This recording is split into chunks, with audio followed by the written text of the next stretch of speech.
प्यारे बच्चों, ऑनलाइन कक्षाओं में आपका स्वागत है।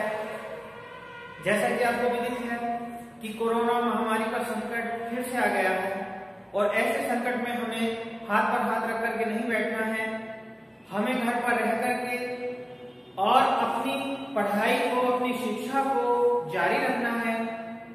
आपका पाठ्यक्रम पूर्ण हो चुका है, किंतु फिर भी ऑनलाइन के माध्यम से हम रिवीजन करना चाहेंगे, अभ्यास करना चाहेंगे, क्योंकि आप जानते हैं कि विद्या हमेशा अभ्यास से बढ़ती है। यदि विद्या का अभ्यास नहीं किया जाएगा तो विद्या हम आगे जो हमारे मस्तिष्क रूपी कंप्यूटर है एक, तो इसमें से कुछ ना कुछ डिलीट होकर चला जाता है, क्योंकि एक नियम है कि हम भूलते चले जाते हैं। लेकिन हमें ऐसा नहीं करना है, हमें अपना अभ्यास जारी रखना है और इस कोरोना को मात दे करके हमें आने वाली परीक्षाओं में अच्छे अंक हासिल करने हैं। तो आइए आज हम व्याकरण, जो आपके पाठ्यक्रम में संस्कृत का खंड लगा हुआ है और उसमें व्याकरण का भाग है, तो आज हम उस व्याकरण के भाग को प्रारंभ करने के लिए जा रहे हैं। इससे हमारा अभ्यास होगा और हम अभ्यास के द्वारा अपनी विद्या को सुलभ रूप से चलाते रहेंगे। आइए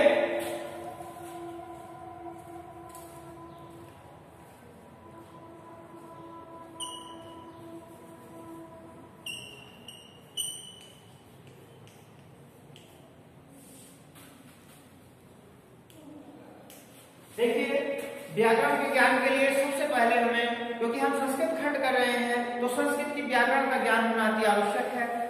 तो सबसे पहले हम वर्णमाला को लेंगे। बिना वर्णमाला के हम आगे नहीं बढ़ सकते।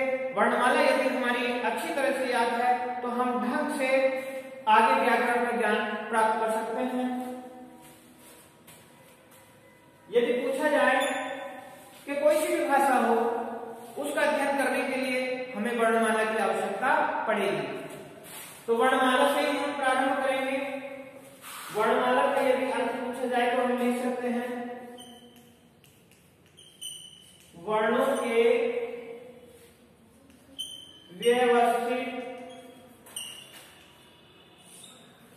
समूह को वर्णमाला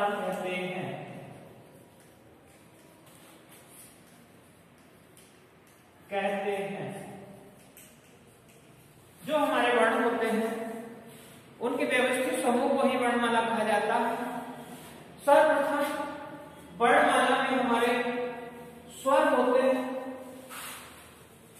वैसे वर्णमाला में वर्णों को अगर हम देखें तो वर्ण के कभी प्रकार पूछ सकते हैं आपसे कि वर्ण के कितने प्रकार होते हैं। तो वर्ण के दो प्रकार होते हैं। संस्कृत में वर्णों को हम अक्षर भी कहते हैं, नैक्षत्रिक अक्षर, जिनका क्षरण ना हो, जो छह ना हो, जो ना हो, तो उन्हें क्या कहा जाता है? वर्ण या अक्षर। इसके दो प्रकार हैं, एक स्वर और दूसरा व्यंजन।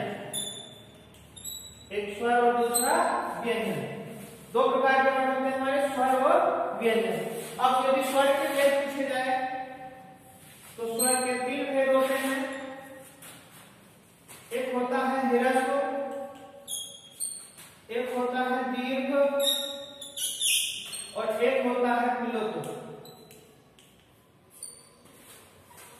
एक ह्रस्व, एक दीर्घ, एक प्लुत। साधारण भाषा में हम ह्रस्व को छोड़कर ही कह देते हैं, दीर्घ को बढ़ा के कह देते हैं और प्लुत जिसको अधिक समय लगे। एक मात्रा का समय जिन वर्णों के स्वर वर्णों के उच्चारण में लगता है उन्हें ह्रस्व कहा जाता है।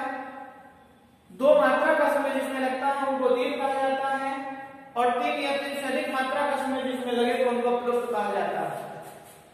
ह्रस्व में हमारे 5 वर्ण आते हैं, ए, ई, उ, री, ली।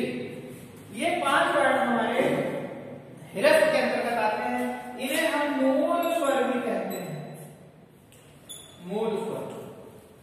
मूल स्वर भी कहते हैं। स्वरों का एक नाम अच भी होता है। इन्हें अच के नाम से भी जाना जाता है, क्योंकि स्वरों को एक अच प्रत्याहार में रखा गया, इसलिए इनका नाम अच भी है। दीर्घ हमारे वर्ण होते हैं आ,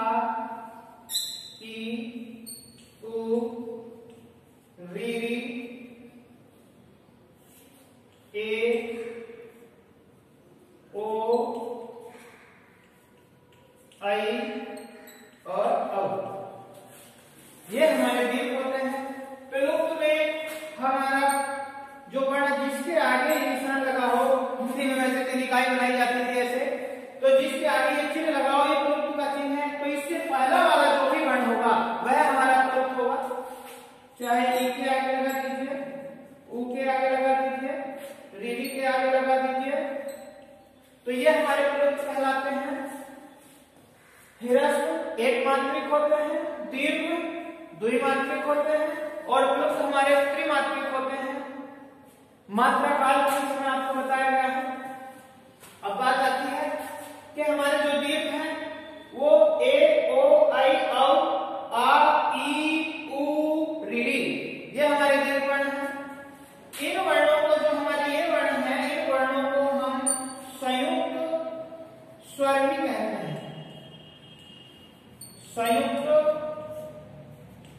स्वर वर्ण, इन वर्णों को हम संयुक्त स्वर वर्ण भी कह सकते हैं, मिश्रित स्वर वर्ण भी कह सकते हैं, क्योंकि ये मिलके बनते हैं, इसलिए इनको मिश्रित या संयुक्त स्वर वर्ण कहा जाता है। अब बात आती है व्यंजन की। जिस प्रकार से मुख्य स्वर के 3 भेद होते हैं, इसी प्रकार से व्यंजन के भी मुख्य 3 भेद होते हैं। एक होते हैं हमारे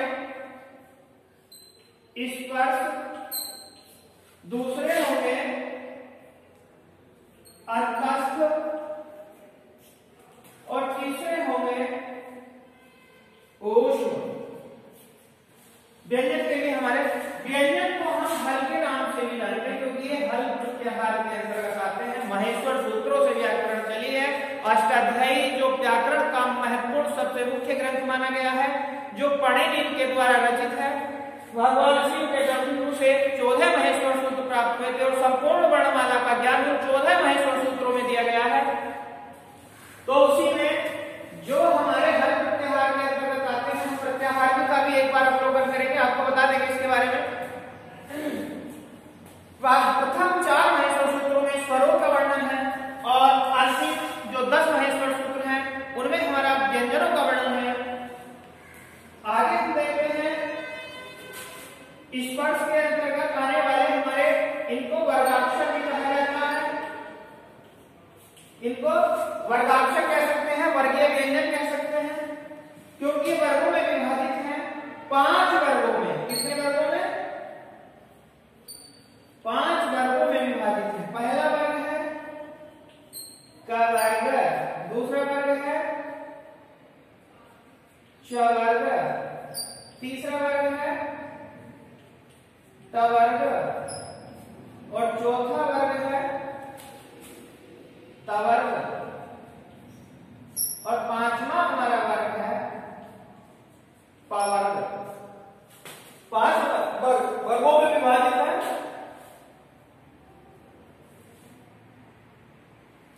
पांचवा हमारा वर्ग है प वर्ग। शायद आपको इधर थोड़ा सा दिखाई नहीं दे रहा होगा, मैं अभी करके घुमाता हूं तो आपको ज्ञात हो जाएगा। ये ऊष्म दिखाई नहीं दे रहा होगा, तो ऊष्म मैं आपको निकट लिख देता हूं, अंतर सीधा आ जाएगा।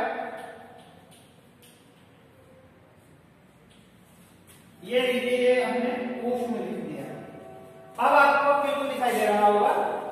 हाँ, थोड़ा उधर साइड में चले गए थे। अब भैया देखते हैं 5 वर्गों में विभाजित है वर्गीय व्यंजन। इनको स्पर्श कहा जाता है, स्पर्श वर्गाक्षर इनको कहते हैं। और जब प्रयत्न आप जाके पढ़ोगे तो प्रयत्न का भी आपको बोध कराया जाएगा, तो उसमें स्पर्श हो जाता है इसका नाम। कवर्ग में आपके आते हैं कै, खे, गे, घे, ण, ये सब हमारे व्यंजन किसमें आ जाते हैं? कै वर्ग में। च वर्ग में हमारे आते हैं छ, ज, झ और वे कह देते हैं इसको। ट वर्ग में हमारे आते हैं ट, ठ, ड, ढ और ण। त वर्ग में त, थ, द, ध और न। प वर्ग में प, फ, ब, भ और न। ये पांचों वर्गों के प्रत्येक वर्ग पूछा जाए वर्गाक्षरों की संख्या कितनी है तो बताएंगे 25। कितनी होती है भैया? 25। कवर्ग, चवर्ग, तवर्ग, तवर्ग और पवर्ग, ये हमारे पांचों वर्गों, प्रत्येक वर्ग में वर्णों की संख्या 5 है और कुल मिलाकर के वर्गाक्षर पूछे जाए तो आप संख्या हमारी 25 है। स्पर्श वर्ण पूछे जाए तो भी हमारे 25 है। अब बात आती है अंतस्थ वर्णों की। तो मैं आपको बता दूं, अंतस्थ वर्ण हमारे 4 होते हैं। यहाँ पर स्थान थोड़ा कम है, आपको दिखाई नहीं दे रहा होगा, तो मैं अंतस्थ वर्णों का यहाँ पर लिख देता हूं।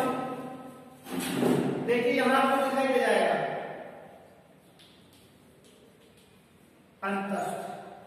अंतस्थ वर्ण हमारे कितने होते हैं? 4 होते हैं। और अंतस्थ वर्ण जो होते हैं हमारे वो व्यंजन होते हैं। क्या होते हैं भैया? अंतस्थ व्यंजन। अंतस्थ व्यंजन 4 होते हैं, य, व, र और ल। ये हमारे अंतस्थ वर्ण होते हैं। अब आते हैं हमारे ऊष्म। भैया ऊष्म भी 4 होते हैं, लिख सकते हैं। कौन कौन से आते हैं? श, श, श और ह। ये हमारे कौन से वर्ण होते हैं? ऊष्म वर्ण। कौन से होते हैं? ऊष्म वर्ण। इनके अतिरिक्त भी वर्णमाला में कुछ और वर्ण भी होते हैं जिन्हें कहा जाता है अनुनासिक वर्ण। क्या कहा जाता है? यहां लिख देता हूं मैं, अनुनासिक वर्ण।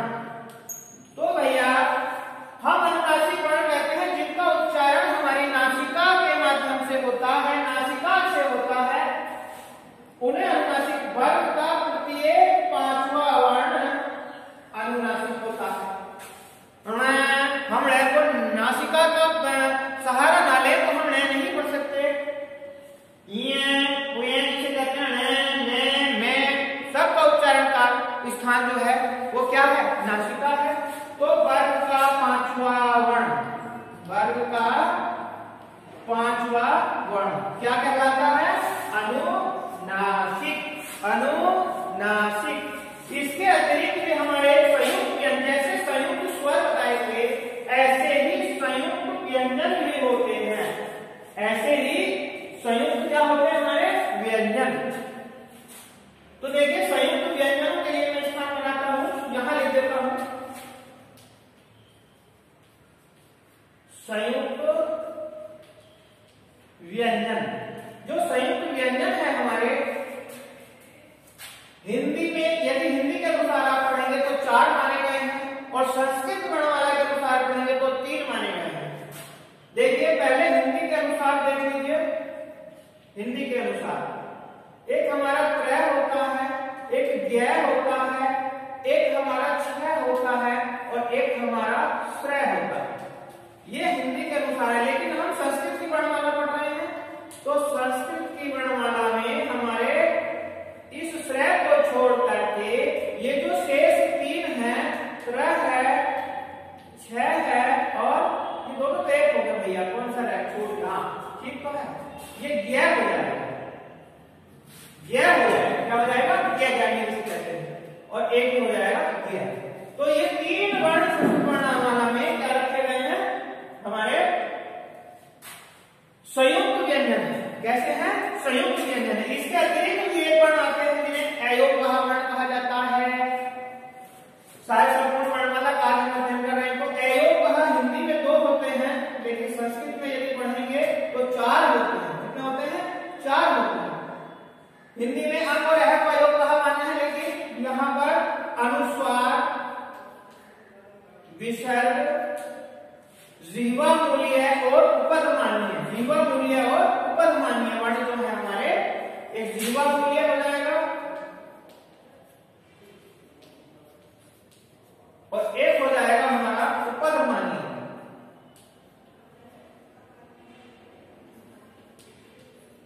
ये वर्ण जो हमारे होते हैं तो ये होते हैं अयोगवाह। इनकी संख्या यदि अयोगवाह पूरा लिख देते हैं